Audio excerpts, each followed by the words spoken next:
Hi, welcome to AFTV. I got Flex with me. We've just drawn 1-1 to Manchester United here at Old Trafford. I mean, the result, I've spoken to Man United fans already. I've spoken to Arsenal fans.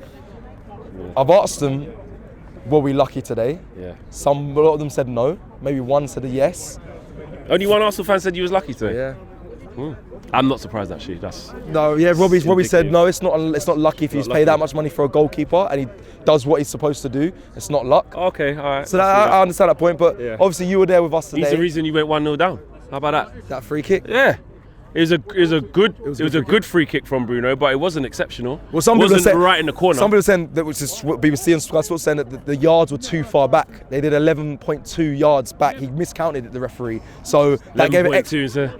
Is that what they're trying to do? That's what Junior come on and said. Listen, David Raya stood way too far to the right. That's it.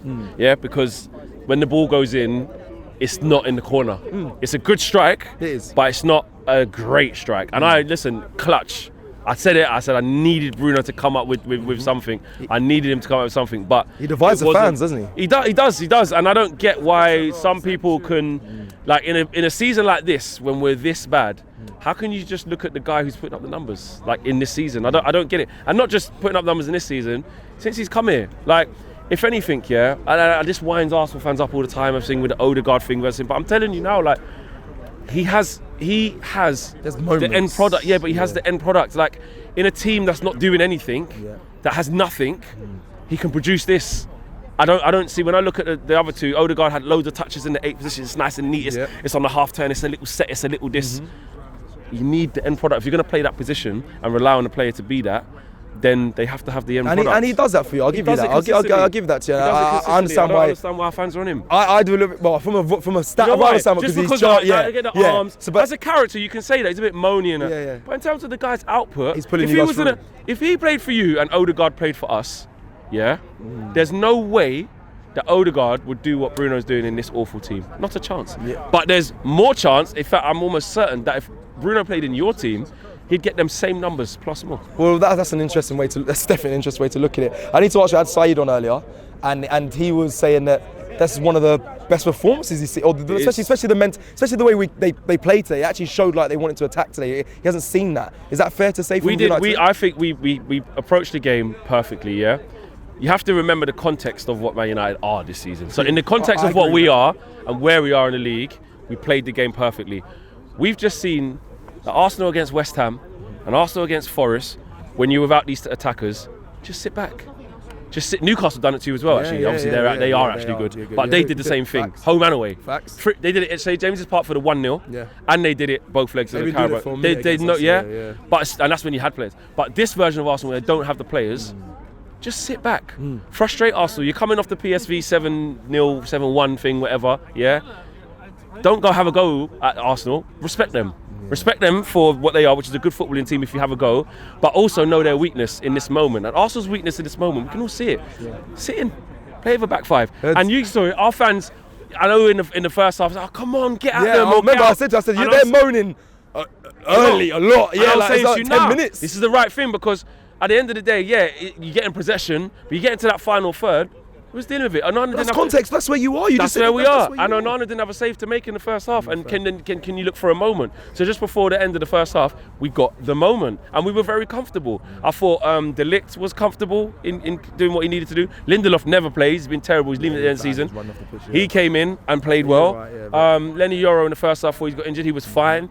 Aidan Heaven, Frankie Hayland, we'll start to work on him and relax. Just saying. Should have been humble. Should have been humble. Just saying, just thank you. He's got a new home. Should have been humble. Heaven's got a new home. Thank you. And I just think Heaven's got a new home in hell. Red Devil's crazy. That's mad. Heaven's got a new home, and I just think listen, for where you are, like you said, the worst Man United team there is. Madness. You're supposed to slap us up. It's the same. We come to the Emirates, 10 men. It's the same thing. If I'm looking at this as a neutral, I'm looking at the second best team in the league, going, rah, man, is that it? Yeah. Apart from Declan Rice and David Raya. Arsenal, what? Who? What? Ethan Wanyeri today? Nothing. Not going to cuss him because he's 17. Young boy, But he had to get hooked. Nothing going on there.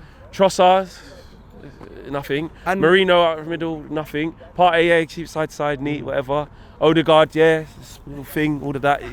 It's true though, yeah. And the thing is, I know people are gonna be watching saying, "Yo, say so," but it's true because the two players you mentioned are the two players that Timber, no one really did anything. well for the goal actually. Yeah. He did well for the goal. And people could say, I can get at you and say, look where you are and all that. But what's the point? We're talking about the context of the game. We're talking about the context of the game. Yeah, no. And I'm with you.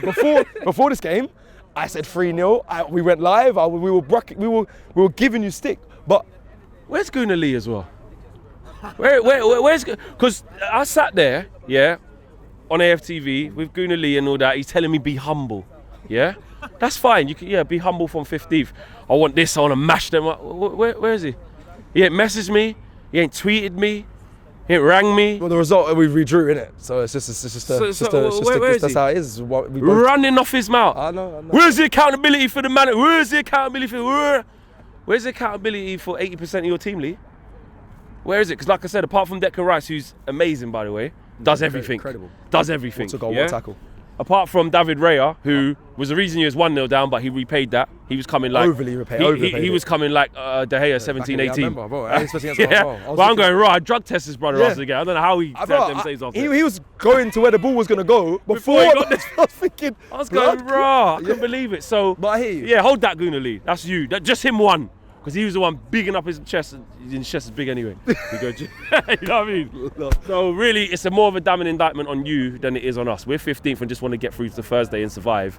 And you lot, well, you're not playing for the league anymore as well. But you're supposed to come and start. After beating PSV 7-1, you try to take off some PSV. Nah. And that's it. Thank you very much, Flex. Love, my G.